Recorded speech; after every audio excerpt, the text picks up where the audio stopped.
What up, what up, what up, everybody? It's another episode of the Shark Cove. Doing a little different, bringing us on both at the same time. No introductions needed. Moose, how the hell are you doing? I'm good. Wanted to give a special shout out to Mr. James McCool at Paydirt. The projections were lit yesterday. Thank you. Just wanted to shout him out real quick. Yeah, another good night. Some cool matches went down, and I was waiting for the cookie video to come out of, man, I love KT again or something like that, but we'll see. As a matter of fact, let's take a look at what happened yesterday. Oh, God. Look at this. Overall, I think that the KT at the start of the season is much different than the KT now, and I'm gonna say it. I'm a KT stan. Me and this cat over here, we're rooting for KT tonight. And aiming just absolutely fucks. So I'm willing to take that bet. I'm a KT stan, so I'm gonna bet the +1.5. And honestly, I like watching KT win. I just don't know if they're gonna have enough for aiming today, because I'll tell you what, when it comes to guys that fuck, aiming fucks. You don't get a money shot out of them. It's just or as Guggs would say, come on glasses. I'm going to. Huge cheers come out of KT as a 2-0, nothing to see here.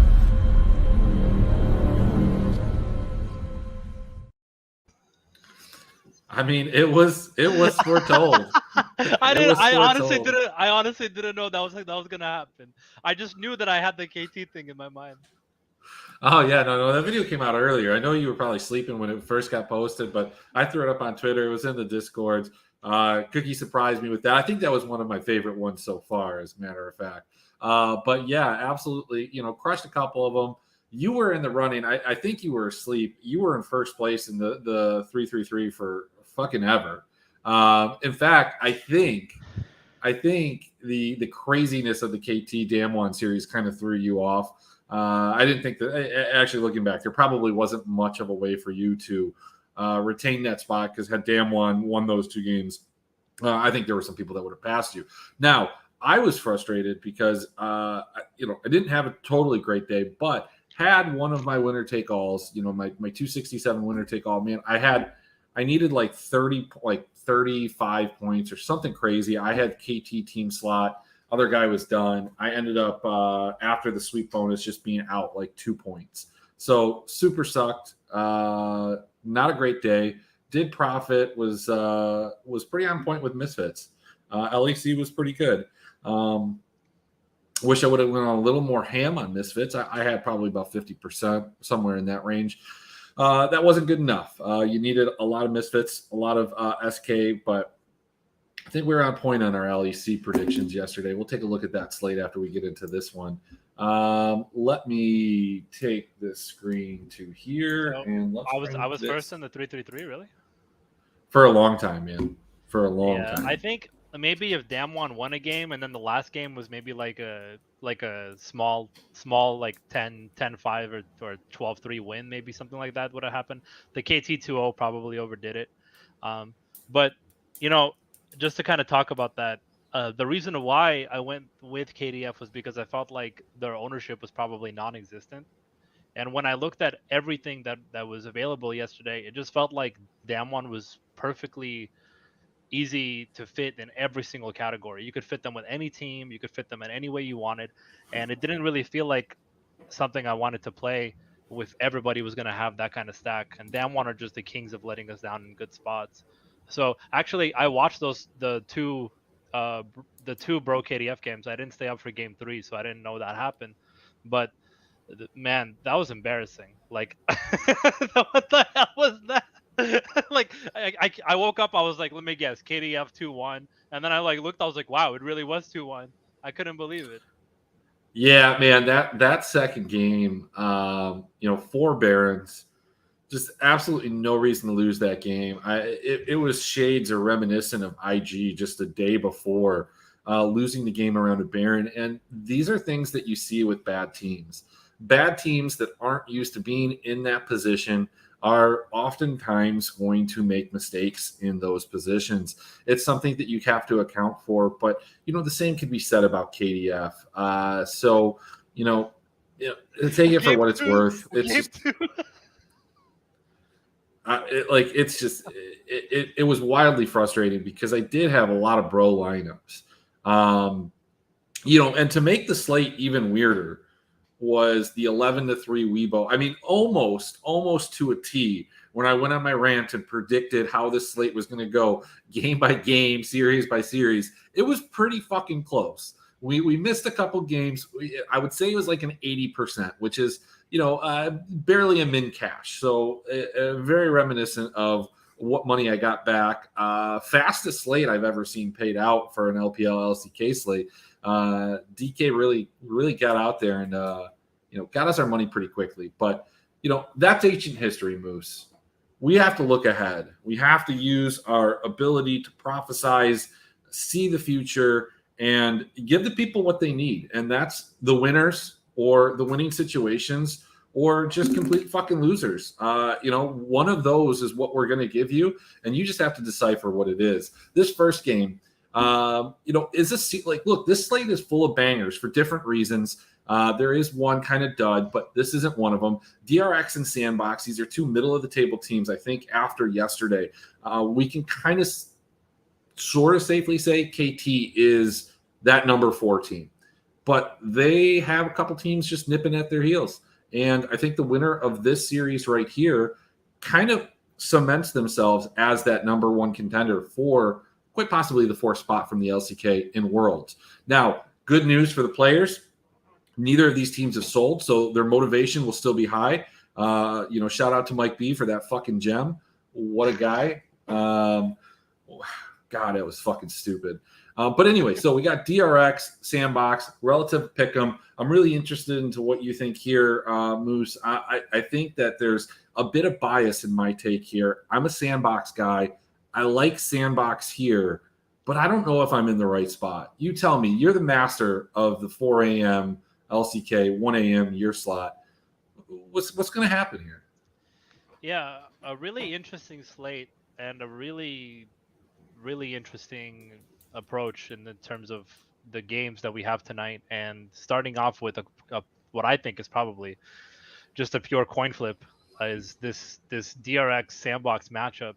And I think that you're not the only person that is completely Sandbox oriented.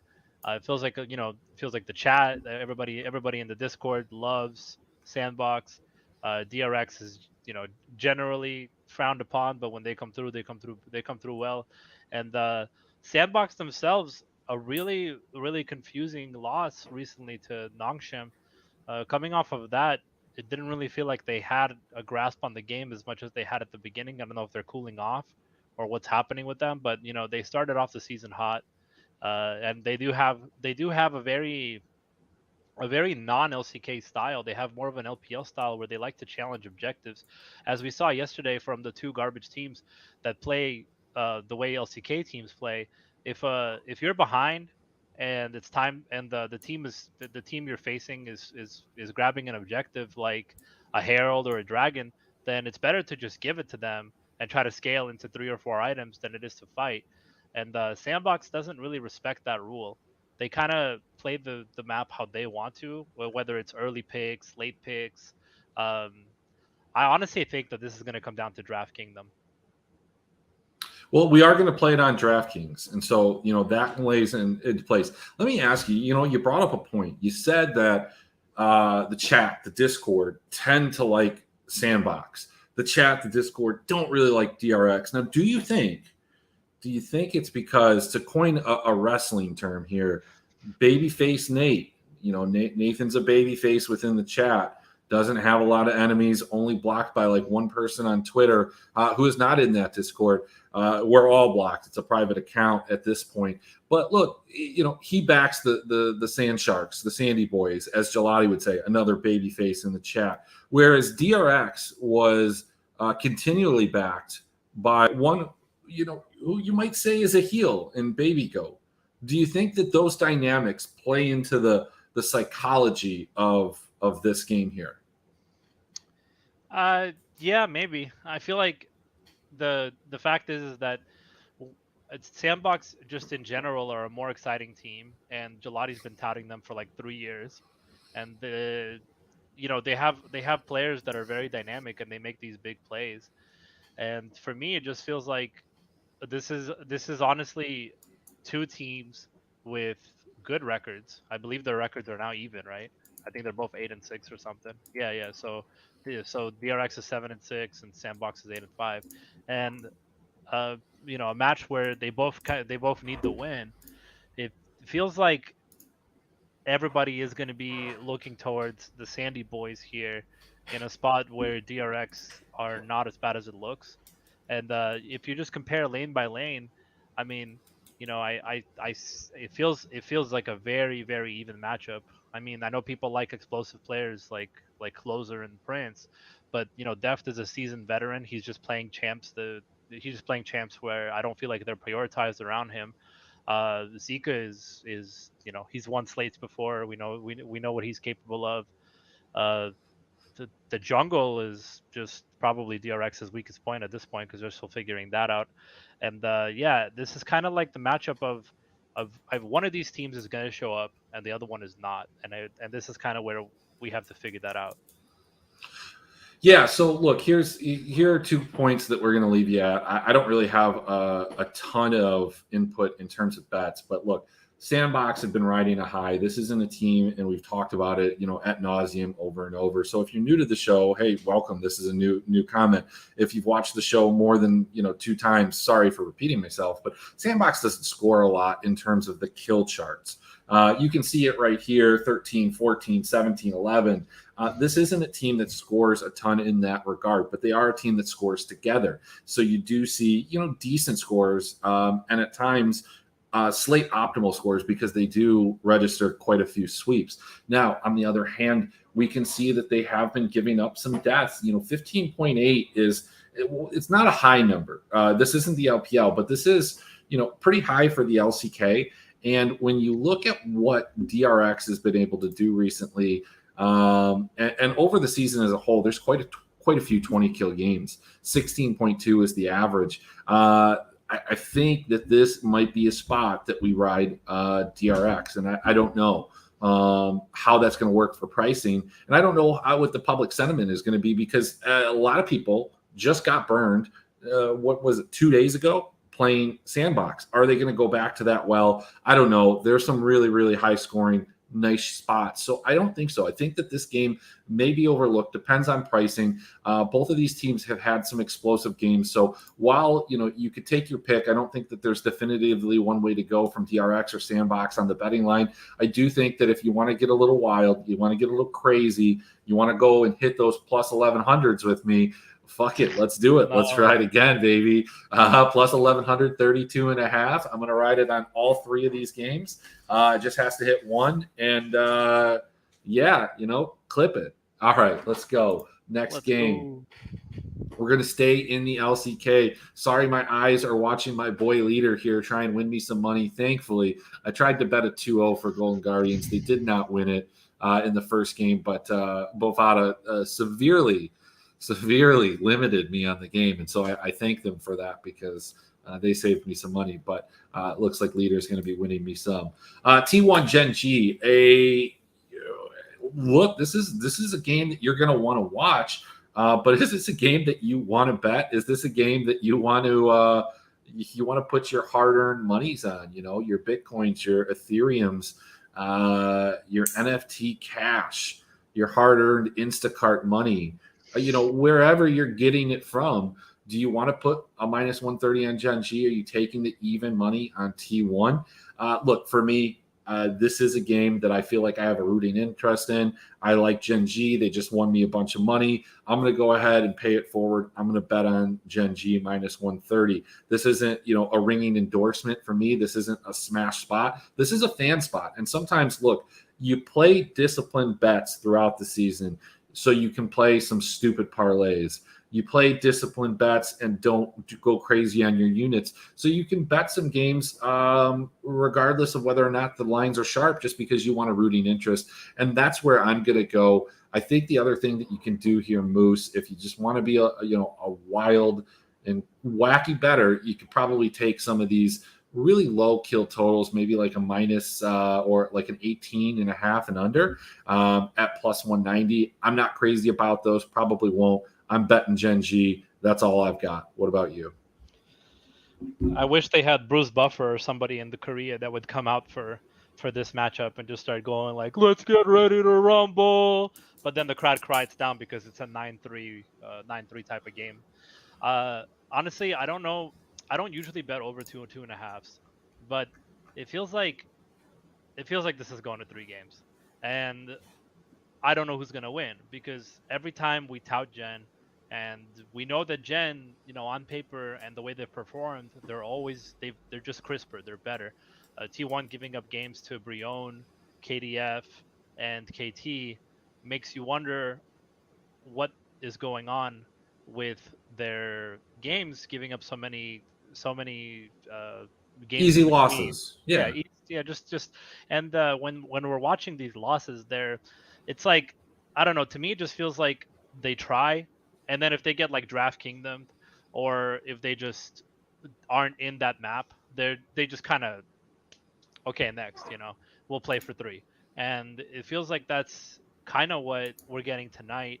I don't mean to discredit Gen, but it feels like every time we want to put money on Gen in the spot, because logically our brain is telling us that Gen is playing much crisper and better, T1 finds the kryptonite, But I feel like this is the matchup where these two teams, they buckle the belts, they put the big boy pants on, and they just really pay attention to everything that is going on in terms of drafting, playability, CS, crisp plays, and not a lot of risk taking. I think that either team understands in this case that a single mistake by a jungler or a top laner or anyone on the map and will pretty much landslide the game in one direction or another. And then from there, it just feels like the last time we watched these two teams face off, the favorited team, or the team that was snowballing, just kind of carries it into the end and doesn't want to take as many risks. So for me, I like the kill unders for sure, and I almost ventured the over 2.5. Yeah, look, I think that GenG has been pretty consistent throughout the entire split. Yeah, they lost 2 games to T1. The 2 games that they lost were, I think, relatively close. T1, had more control, as I recall, in the second game. I'm not really super familiar exactly what happened in the third. I mean, I know it was 3-9 loss. I know that. I don't remember the specifics of the game. However, T1 was in a little bit of better form going into that series. Sure that they had just kind of lost to KDF, but I think that in some ways that was kind of liberating for them. When you have that undefeated streak and you have to continue it, it's like you just want it to be done, I think. And I'm sure that they were happy to lose it to a team that just really is not going to do anything with it in terms of gaining confidence, like KDF. So they were probably happy they didn't take that into the GenG series, because I do feel like if they had, GenG may have won that series. And this is just all obviously hypothetical, but they have shown a lot of cracks and they don't look as crisp as we're used to them. But it really, even back going into spring and really going into MSI, when facing this caliber of opponent, they didn't necessarily look like this dominant force. So it is time to see whether or not GenG can kind of elevate themselves and take over that number one spot that they've performed like, but against kind of the monkey that's on their back, which is T1. And I think that they're going to do it. And, it's going to be a great match. It's going to be tense, but it's probably not going to be a high kill total. So I think people understand that. People will stay away. This is going to I don't know if people are going to stay away. We'll talk about that. But I'm on GenG minus 130. That's where I'm at. So I don't care if you don't want to put money on it. Fuck you. I won't put money on it. Look, there's some people that want to put plus 1.5 on RA. Look, old habits die hard. Betting on RA might be a thing that some people do. I've kicked the habit. I'm in recovery. I'm not relapsing. It's not happening. These guys are absolutely garbage, except for Strive. He's okay. But he's been bad too. Look, this team's awful. I think EDG is finding themselves right now, and I absolutely need them to win the rest of their games. This is a game that they need to win. I think EDG takes care of business here. I don't want to, take the minus 150. I don't think that it's that strong of a bet. I do have worries. I believe that RA has side selection. I don't think it matters. I still think they lose 2 games, but I think I'm abstaining here too. You look at these two teams. I don't really have a ton of kill interest up or down. RA is a team that dies easily, doesn't get a lot of kills on their end. And EDG is just that team that doesn't need to get a lot of kills. Yeah, they did against LNG. Yeah, they did against RNG. Those are different types of games. I think this profile is closer to a game against like TT or a game against like WPG, not from a talent standpoint, but I think this is your closest. TT wasn't totally informed. This team's not going to score a ton of points. They're going to be expensive. I don't want any part of it. I'm rambling. No thanks. Pass. Yeah, I just don't feel like RA are a good enough team to be able to take anything here in terms of what they're bringing to the table. This is EDG's, I guess, their victory lap, because their remaining 3 games are pretty much hand-me-downs except for the AL game, right? They got RA, they got WE, and then they're probably prepping for the AL game, which is their final game. Overall, I just feel like this EDG is still trying a different jungler. That's something to note. But other than that, maybe RA grab a lucky game, but it just feels like with side selection, EDG are going to come in, take care of business, and move on. Actually, no, they don't have side selection, but I don't care. They don't have side selection, but again, one of the major components of that side selection, and the reason that we believe that blue side has been so powerful, revolves a lot around the bottom lane matchup and what the red side ADCs are forced to play. Who the fuck cares? This is iBoy versus Viper. Like, who cares? I don't care. Viper probably doesn't care. He's been playing out of his mind, playing fantastic. iBoy is one of the worst ADCs in the LPL. There's maybe 1 or 2 worse than him. I don't see that as an advantage. I think the jungle matchup is nothing to worry about. From a DFS standpoint, if EDG were to lose game 1, maybe GG comes back in, but I don't think so. I think that they found the guy that they want to go to. He's played Poppy, he's played Trundle. He's going to play those facilitating type of junglers, not be the carry, because that's going to be Scout's job. That's going to be Viper's job. And this team is building their identity, moving into playoffs, scaling up. The number's too big. I'm not interested. I think that I'm just going to pass on this one as well. Question from the comment section from Banks: is the EDG team slot favorable? Very favorable, and going to be very over-owned tonight. It will be by far the most, I think, owned team slot. Taking a look at the price, though. Price is heavy for sure, but yeah, they're pretty expensive. But I think so. I think when you're playing some of these like 50-50 games, which we're going to see, I guess you can't really see this, can you? Yeah. And I think people will fit it in there, but Moose, let's get to the meat and potatoes here, or maybe these were all the potatoes. Let's get to the meat. Let's get to the steak. All right, This let's is what get the to people want to know. It's a let's get coin to flip, this. minus 115 both ways. We've got RNG, 2-time defending MSI champions. We've got spring 2020 JDG gaming champions. Not everybody's on the same from the team though. But man, this profiles as being a banger. I have a. These are two of my favorite teams in the LPL. I have an RNG jersey. JDG was my first and favorite team in the LPL. When they got bad, I kind of hit a little bit, but they're good again, so I can come out. And this game is going to be exciting. It's going to be action packed. It's going to be owned on both sides of it.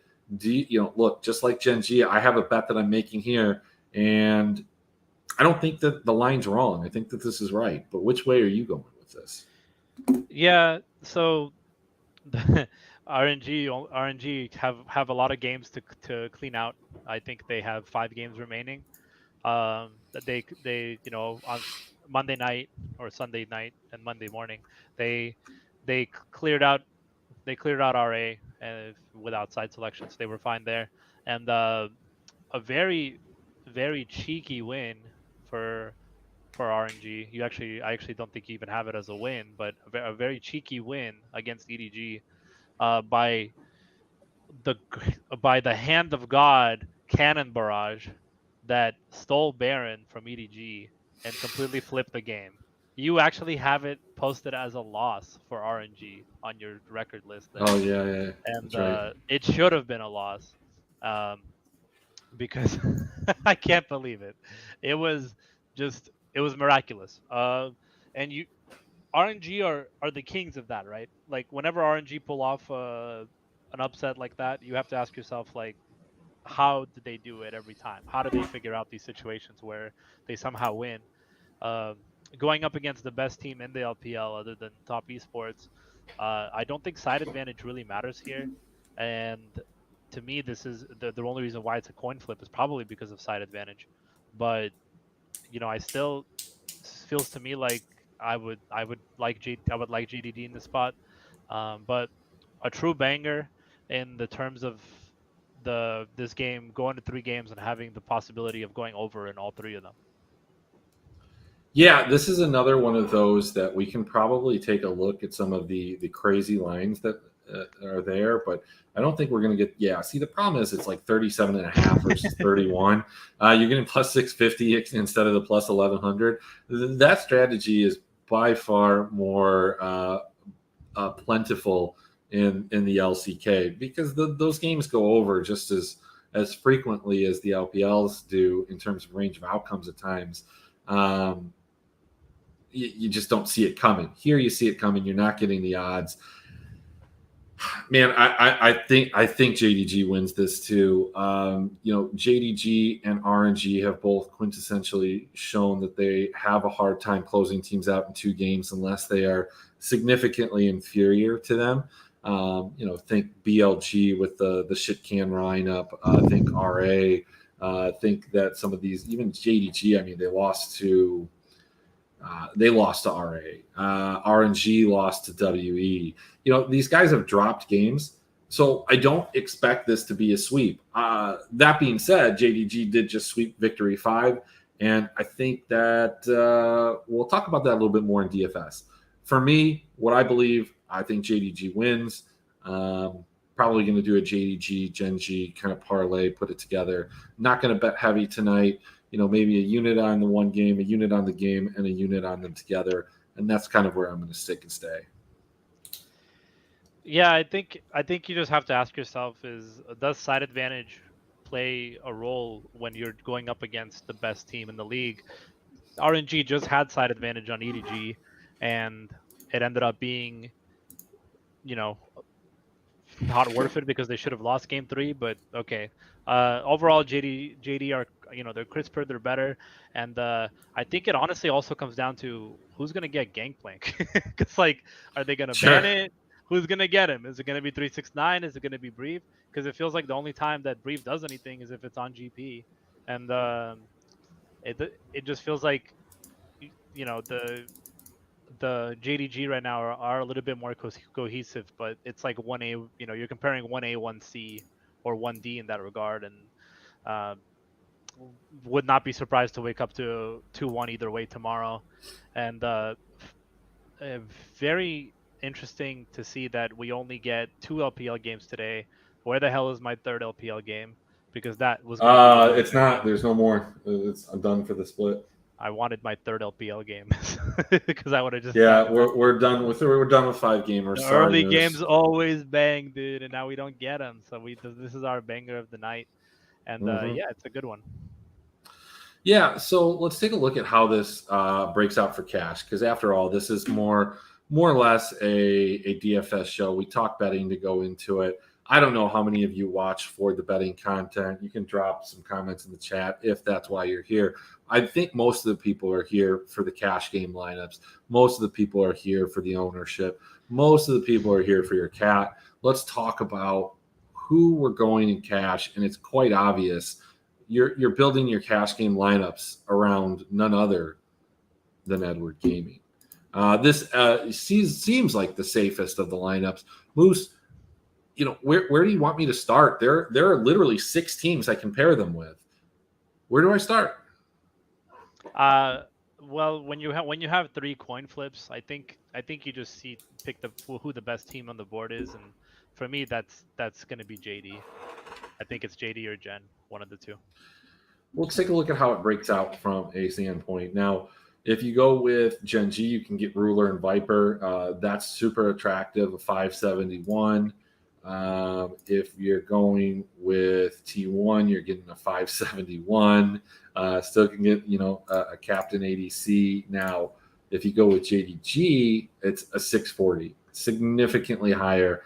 And I think that this is probably where most people will go. So 640, I have a feeling that it's not going to get much higher than that. 615 makes sense. If we're going over to DRX, we're probably in the 590s. That's actually pretty high. That's an interesting lineup too. And then when it comes to Sandbox, 562. So look, Moose, I think what we see here is, unless you think that the projections are wrong on JDG, unless you don't believe that they're going to get 18, 19, 20 kills, or quite possibly if you think RNG can take advantage of having side selection, they are a good enough team. We saw them just absolutely manhandle EDG and then just have the mental lapse in game 2. And we've seen that multiple times throughout the split. Look, I think you play JDG, you play EDG, and then maybe you go the other way in GPPs. And I think that this is an interesting GPP slate. I don't think that there's much that needs to be talked about cash. Like you said, JDG, highest on the board, that's probably the way you go. Yeah, that's the way I would go, and I would probably fit, for safety, I'd probably fit 4 ADG in there and take a swing at what I can get. That would probably be the best situation for the money. The fact that you can pair JDG with just about everybody today because of their pricing makes me almost not like them because they're so easy to fit everywhere.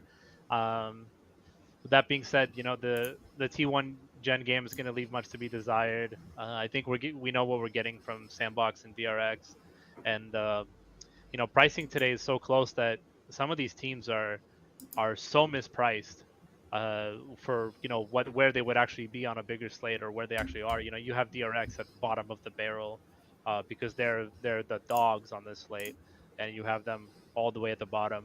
Their pricing is ridiculous. You have JDG up top, RNG below. So it's really just about kind of figuring out where you think the fantasy points are going to come from and where the ownership will be. And I think no question about it, EDG, JDG, and RNG will be the top 3 owned teams tonight. Yeah, I think that when you're looking at ownership, obviously EDG is that team that people are going to pair teams with. Like, it feels the safest. The odds would indicate that it's the safest. And getting 3 or 4 of those guys in your lineup just makes a ton of sense. JDG is probably going to be the second highest. And they may, quite frankly, be higher than EDG. I don't think so. I think your third highest. I think you're right. It's RNG, but I think that the gap between JDG and RNG is going to be pretty significant, and like the GenG T1 is probably going to be pretty close to it. I wonder what the ownership's going to be on DRX. That's my question, because look, I think that has a potential of being a pretty high scoring series. Like, look, I like some double LCK tonight, and I know that sounds crazy, but let me walk you through the scenario and how it works. Let me tell you about the lineup that works for it. I don't even know if it's necessarily what comes through on the optimizer, and it's not, in fact, because that's not what I would do.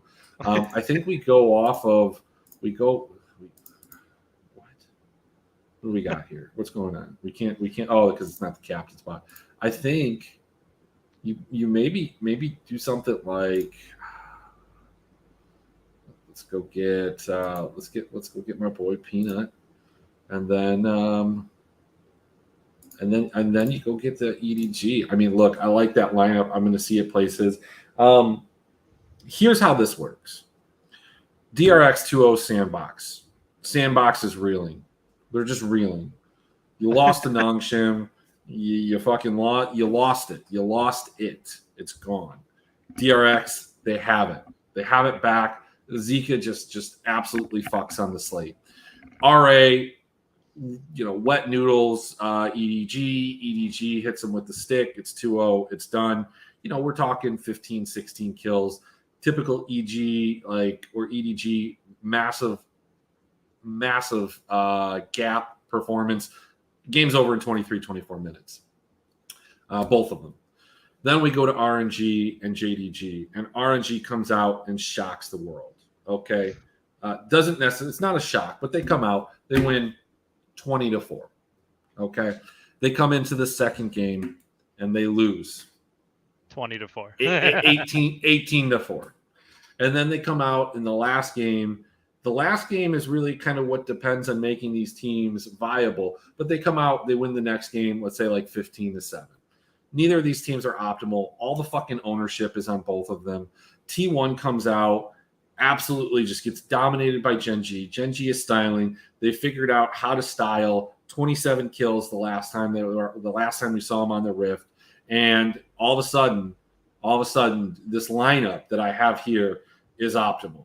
Now, as easily as what I just said could happen, we can very easily see JDG and RNG just drop like 24 each one of their wins. And this looks like the V5 series where it's like 24-17. And every single one of those games is like that. It just evolves into a solo queue thing. And if you don't have one of those teams or both of those teams, maybe it's a game stack situation, then you're just absolutely dead in the water. I'm okay with that. There's going to be so much ownership on that game. If you can X this game out, if you can stomach doing that, if you have the balls, if you can fuck like Aiming does and X that game out, look, you could reap some very handsome rewards, or you could be like one of those dudes at the at the grocery store that's pretending to play the fucking violin. They're not playing the violin. They're all playing the same goddamn song. They can't play the violin. It's a fucking recording. We know that it's a recording, guy. I'm not going to give you dollars. You're not playing the violin, but that's what we're going to be doing tomorrow if we fade this game and it goes off. Yeah, this game is the deciding game tonight, no question about it. Let me read you some numbers here that I have. Read them to me, Moose. JD Gaming averaging 20.5 kill per win, 18 deaths per loss. RNG 20 deaths per loss. Just feels like what you put together is probably true in terms of where the numbers are going to be tonight. And like you said, when you brought up DRX, DRX being the price that they are will make them, I think, very attractive if you're trying to stack them with a favorite team like a JDG or an EDG. But the price isn't. It's not what it normally is on most slates, where you're drawn to one or two teams to fit it with the favorites. You can basically play whoever you want. And are you going to play DRX? Are people going to think about how just hard Zika just slams it into other dudes? Like, I don't think That's an interesting people are going to clip. be thinking about other. I don't think people are going to be imagining how hard Zeke is going to slam into other dudes. But I think that Sandbox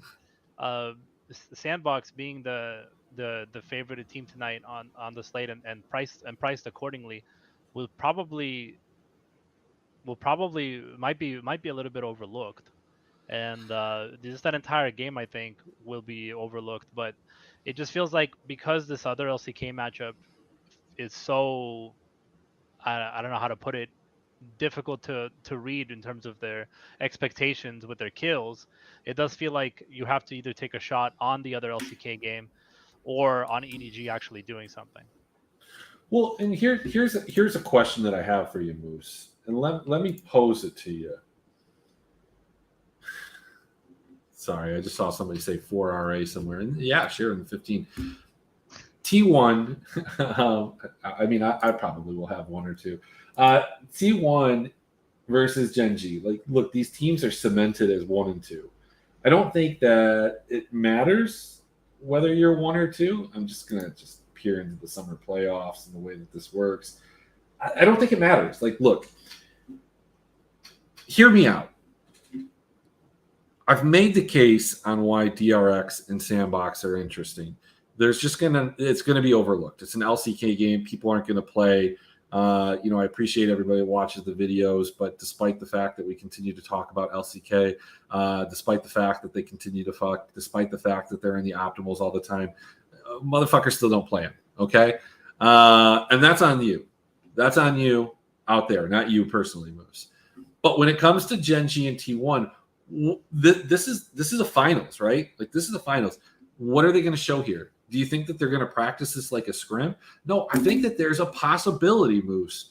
There's a very real possibility that this is taken as a for fun matchup. Let's go out here. Let's not do our normal picks. Let's troll a little bit. And when we troll, like, we can't give them anything to take game film back and figure out how we played. We don't give them a glimpse into our strategy and how we played. And then truly, if they lose, you can't go back and say, wow, this team's better than us. Look, we were just fucking around. I think that could happen. And if that happens, you could get a sneaky score out of one of these two teams that people aren't expecting. Really, what you're hoping for, if you're fading JDG, because all the numbers say JDG should absolutely smash, and they do when they win, you're hoping that RNG wins. And you're not hoping that RNG wins the way that they won against EDG. You're hoping that they win with a dominant game.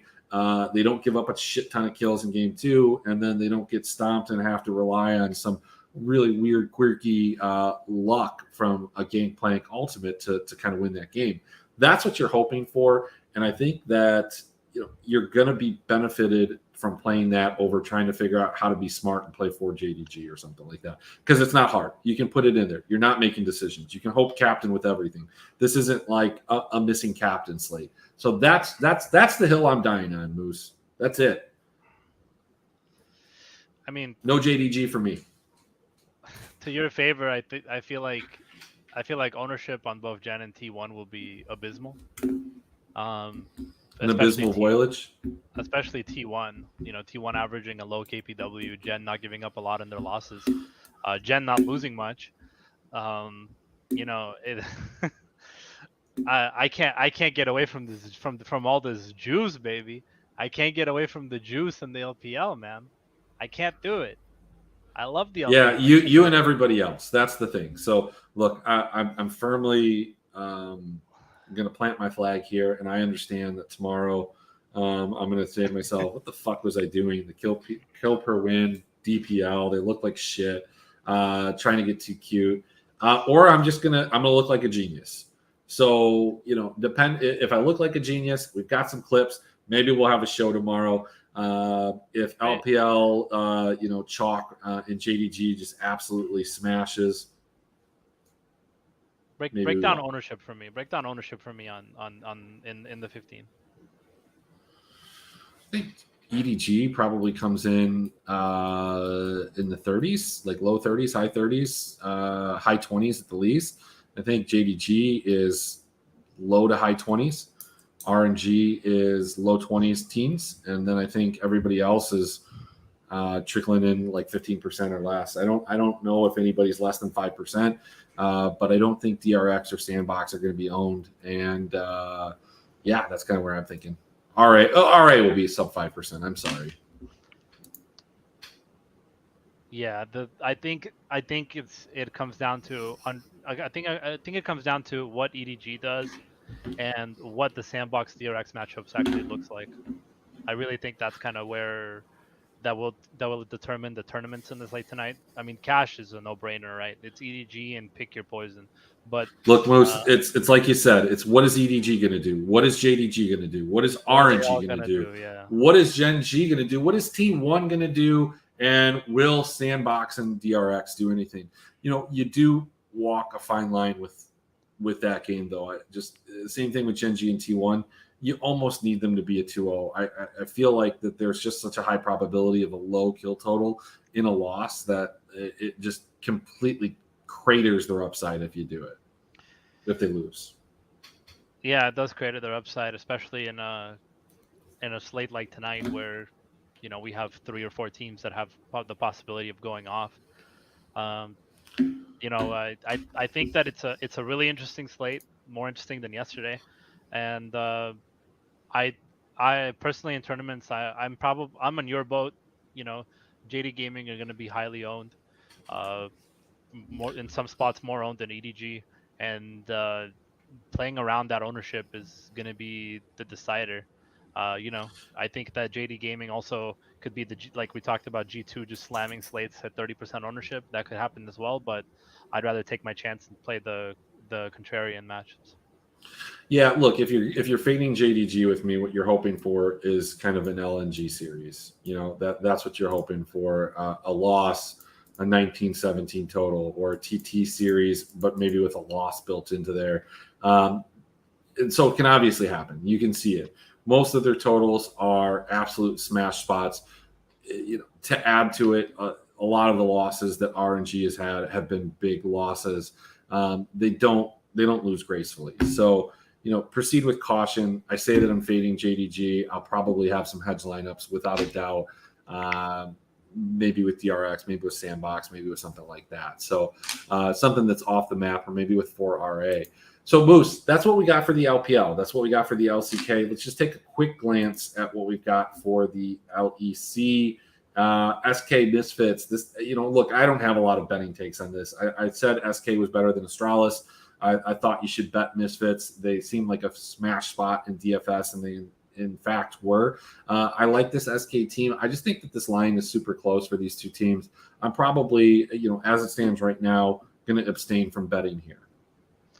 Yeah, I would abstain from that, and I watched the SK match today, and it did feel like they have a general understanding of how they want to win games and have their win conditions pretty much aligned. Good players. I wouldn't want to bet plus. I wouldn't want to take plus 105 against Misfits, but I also don't like the line on Misfits, so I would just hard fade that. Yeah, I was trying to see. I mean, today they beat Astralis. That's not saying much, but Misfits also beat Rogue in it was a good match. Misfits popped off obviously, all over the place, and kind of taking the form of what we were expecting them to do at the start of the season when I was taking BTO in all my matchups. So I 6-6 versus 5-7, but I think obviously just like the odds say, I would give the edge to Misfits, but I don't want to bet the game.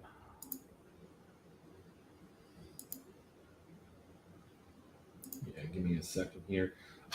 So when we talk Mad Lions and XL, I like XL. I like them a lot, but I don't think I'm getting enough juice here. I think this is another game that's pretty close. I'm just going to avoid it. Maybe I'm just playing super cautious this weekend. Maybe I need to drink a couple beers. Maybe I need to, grow some balls when it comes to making some of these bets. But I just don't think that there's a huge edge on both sides. I think Mad Lions should be favored. Minus 145 feels good, but I believe in this XL team.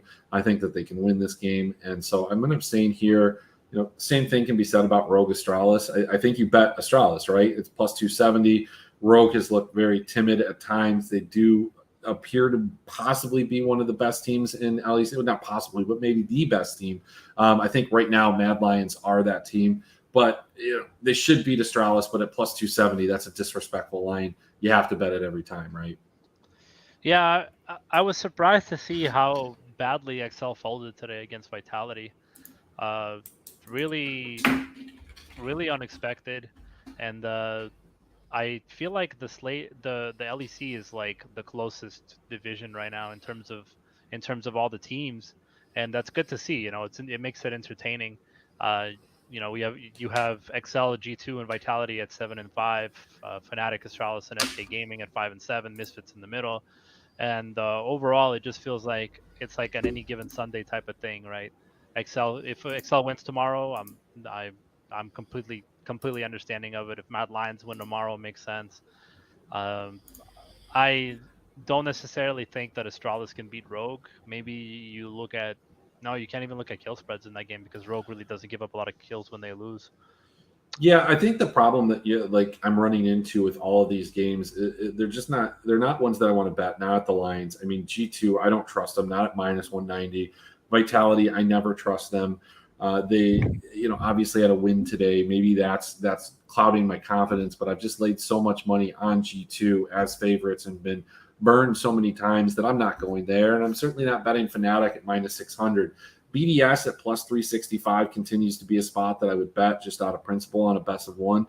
This team does seem to have at times a good early game. They just haven't been able to click in the late game. It's going to happen. They're going to beat some teams. They'll get some wins, and as long as they can snowball that lead a little bit quicker and not go into the ultra late game, so I think that quite possibly I'm kind of taking it easy on the slate. But one of the things that I would look at, Mad Lions and Excel, SK and Misfits, I think actually all three of these games, even the Rogue Astralis, I'm interested in the overs. 25. Yeah, that's kind of tough, but I'll probably take that. I'll be okay with that. I think 24-25 is where I was thinking. 24.5 for this Mad Lions Excel seems like a great number. I just feel like we've seen a lot of these teams start to open up their games a little bit. We're seeing higher kill totals. Even averages for these teams are starting to creep up there. So it is a time to pile on the overs. I think almost all of the overs hit in the LEC today. And I know that means tomorrow that they don't hit, but that's not typically how it works in the LEC. And by that, I mean, usually it's the unders today that lull you to sleep, that make you think it's going to be unders tomorrow, and then they open it up. But they already opened it up today, so I think they're going to even open it up and go full throttle tomorrow. That's what I got. Any closing thoughts on the LEC? Yeah, what was the last line? It was a G2 Vitality? Yeah, it was Vitality plus 142, G2 minus 190. Well, that's a no-brainer Vitality take, right?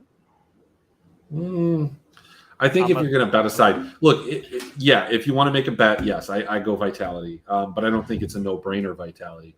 It's a no-brainer if you're going to – it's a Vitality or pass for me. Man, G2, just watching Broken Blade absolutely dismantle every single top laner in the LEC is really interesting. It really makes you wonder why TSM didn't win more shit. But yeah, I don't know, man. It just feels like G2 is always kind of overpriced for what they actually are. They did play well today, but it was against BDS, so it's not saying much. DFS wise, I don't know what pricing is like. We talked about LCS, so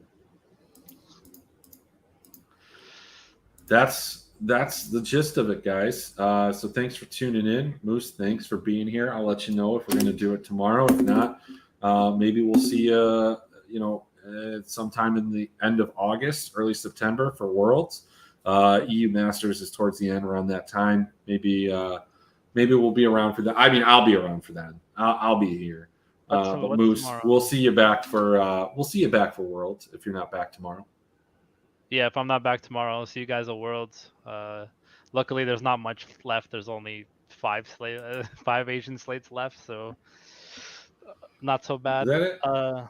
That's it. Yeah. Tomorrow V5 OMG WELNG. So wait, there's one. Hang on. There's just No, two or there's more than three. that. There's 1, 2, 3, 4, 5, 6, 7, 8, 9, 10. There's 10 slates. There's 10 slates left. Yeah. No, it can't be. Yeah. There is. Oh, okay. Yeah, they play until mid-August, but Moose is So- going on vacation. Moose is going to Europe.